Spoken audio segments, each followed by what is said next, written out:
Would you like to know exactly what to eat to lose fat and get healthy without giving up your favorite foods or starving yourself? If you're serious about achieving permanent fat loss and a complete health transformation while eating your favorite foods every meal, I invite you to watch this video till end to know exactly what to do. Do you make these 4 common diet mistakes that sabotage your health and stall fat loss? Mistake 1. Not being in a calorie deficit.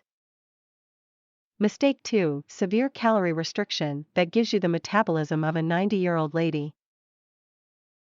Mistake 3. Thinking all calories are created equal. Mistake 4. Following an unrealistic, overly restrictive diet. Do you make these 4 common diet mistakes that sabotage your health and stall fat loss?